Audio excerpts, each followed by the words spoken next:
अस्सलामुअलैकुम बच्चों, आज जमात अव्वल में हमारा टॉपिक है जो वर्क है बुक में, वो है मस्जिद।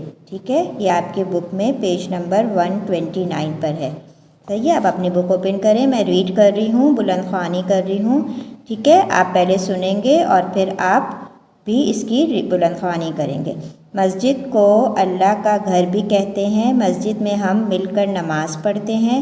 हर मस्जिद से पहले अज़ान होती है। अज़ान देने वाले को मुअज्जिन कहते हैं। अज़ान की आवाज़ सुनकर सब मस्जिद में आते हैं। मस्जिद में एक तरफ वज़ू करने की जगह है। हम पहले वज़ू करते हैं, फिर इमाम साहब के पीछे खड़े होकर नमाज अदा करते हैं। मस्जिद में हम कुरान मजीद पढ़ना भी सीखते हैं। हर रोज़ सुबह सवेरे और शाम से यहाँ बच्चे कुरान मजीद पढ़ने आते हैं। मौलवी साहब हमें कुरान पढ़ाना सिखाते हैं।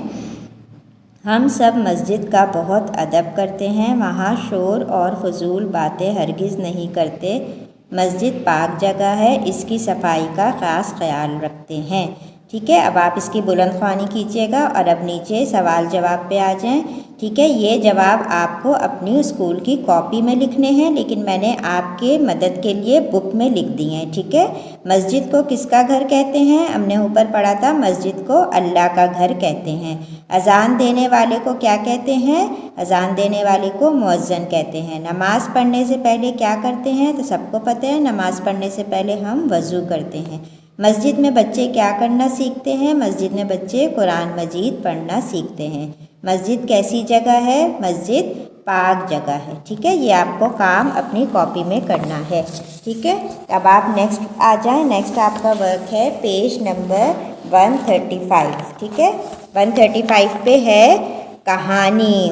आज हम एक कहानी पढ़ेंगे। ठीक है, आपको मैं ये कहानी पढ़ के सुना रही हूँ, आपको इसको पढ़नी भी है और फिर इसको अपनी स्कूल की कॉपी में लिखनी भी है। ठीक है, कहानी का उन्वान है झूठ की सज़ा। सबको पता है ना, झूठ बोलना बुरी बात है। अब देखें इस कहानी से हमें क्या सबक मिलता है। एक दफ़ा का जिक्र है कि एक चरवाहा गांव से कुछ ही दूर जंगल के नज़दीक बकरियां चरा रहा था। उसे एक शरारत सूझी। उसने ज़ोर ज़ोर से शोर मचाना शुरू कर दिया। बचाओ बचाओ, शेर आ गया, बचाओ। देहात के लोग इसकी मदद के लिए भागते हुए आए, मगर आकर देखा तो वो हंस रहा था और कहने लगा कि मैंने तो तुम सबको बेवकूफ़ बनाया था। अगले दिन जब वो दोबारा बकरियां चरा रहा था तो सचमुच का शेर आ गया। उसने मदद के लिए बहुत पुकारा, लेकिन गांव के लोग यही समझ रहे थे कि वो कल की तरह झूठ मूठ शोर मचा रहा है, इसलिए कोई भी उसकी मदद को ना आया। शेर ने इसकी सारी बकरियां मार डाली। वो खुद बड़ी मुश्किल से जान बचाकर वहाँ से भागा। इस तरह उसको अपने झूठ की सज़ा मिली। तो देखा आपने, उस चरवाहा ने झूठ बोला था जिसकी उसको सज़ा मिल गई। तो इससे हमें क्या सबक मिलता है इस कहानी से? कि हमें झूठ कभी नहीं बोलना चाहिए, क्योंकि झूठ का अंजाम बुरा ही होता है। ठीक है, अब आपके बुक में पेज नंबर 139 और 140 पे वर्क है। ये मैंने बुक में सॉल्व कर दिया है। ठीक है, आप इसकी मदद से अपनी बुक में दोनों पेजेस को पे काम करेंगे। ठीक है, आज ये इसका टॉपिक है वाहिद जमा। वाहिद जमा पता है आपको, इंग्लिश में इसको कहते हैं सिंगुलर प्लूरल। ठीक है, वाहिद का मतलब एक और जमा का मतलब एक से ज़्यादा। चलिए अब आप मेरे साथ करेंगे। बकरी बकरियाँ, कुर्सी कुर्सियाँ, कहानी कहानियाँ, लकड़ी लकड़ियाँ। यानी ये एक टिप होती है कि जो भी वाहिद ये पे ख़त्म होता है ना, तो उसके जमा में हम ये अलिफ या और नून साकिन लगाते हैं। ठीक है, जैसे गोली गोलियाँ, सब में हमने क्या लगाया? ये अलिफ या नून साकिन। अब आप नेक्स्ट आ जाएं। गेंद गेंदें, ईद ईदें, शक्ल शक्लें, तलवार तलवारें, किताब किताबें, नमाज नमाजें, चीज़ चीज़ें। ठीक है, इस तरह से मैंने इस पेज को पूरा सॉल्व कर दिया है। आपको अपने बुक में इसको सॉल्व करना है। अब इसी तरह आ जाए पेज नंबर 140 पे। इसमें आपको खाली जगह पे जमा लिखना है। ठीक है, एक तस्वीर ख़राब थी, तो तस्वीर का जमा क्या होगा? तस्वीरें। अभी हमने पढ़ा था, तो आपको खाली जगह पे लिखना है तस्वीरें। एक सड़क ज़ेर मुरम्मत होने की वजह से बाकी सड़कों पर रश बढ़ गया। तो सड़क का जमा क्या होगा? सड़कों। मुर्गा का जमा क्या होगा? मुर्गे। किताब का जमा क्या होगा? किताबें।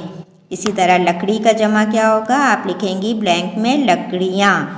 एक लड़का चला गया, बाकी 20, तो लड़का का जमा क्या होगा? लड़के जमात में मौजूद हैं। ठीक है, नीचे आ जाए। नेक्स्ट सवाल है, वाहिद को जमा से मिलाना है। ये जो वाहिद जमा आपने पेज नंबर 139 पे पढ़ा था, वही यहाँ पे भी लिखे हुए हैं, उसको आपको मैचिंग करनी है। ये भी मैंने आपके लिए कर दी है, इससे देख के आप अपने बुक में मैचिंग करेंगे। जैसे तस्वीर को तस्वीरों से तस्वीरें से मिलाएंगे, किरण को किरणें से मिलाएंगे, शाम को शामें से मिलाएंगे। ठीक है, इस तरह आपको ये काम कंप्लीट करना है। आज अब आपकी रीडर पढ़ेंगे। जो हमारी आज की रीडर है, किताब है, उसका उन्वान है गुड़िया। ठीक है, अब आप अपनी किताब निकालें। गुड़िया, गुड़िया से सब बच्चे खेलते हैं ना, गर्ल्स खेलती हैं ज़्यादातर। ठीक है, चलिए अब हम इसकी रीडिंग करेंगे। आपको भी मेरे साथ इसकी बुलंद ख्वानी करनी है। ठीक है, कामिल, आदिल और हिना पिकनिक पर गए। अम्मी और अब्बू दरी बिछाकर बैठ गए। ठीक है, सब घर वाले कहाँ गए थे? पिकनिक पे गए थे। ठीक है, नेक्स्ट पेज पे आ जाएं, पेज नंबर 2। बच्चे नहर के किनारे गए।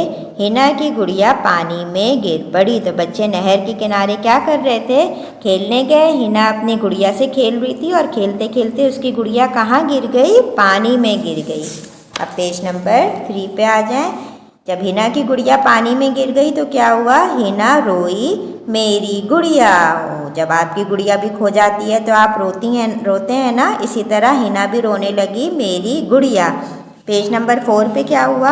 आदिल ने लकड़ी से गुड़िया निकालना चाही, वो ना निकली। कामिल ने लकड़ी से गुड़िया निकालना चाही, वो ना निकली। ठीक है, उनके दोनों भाई ने क्या किया? गुड़िया निकालने की कोशिश की, लेकिन गुड़िया नहर में से नहीं निकल सकी। हिना रोई, मेरी गुड़िया। फिर क्या हुआ? हिना दोबारा रोने लगी, मेरी गुड़िया। ठीक है, अभी हमने इस वीक में ये 5 पेजेस की रीडिंग की है।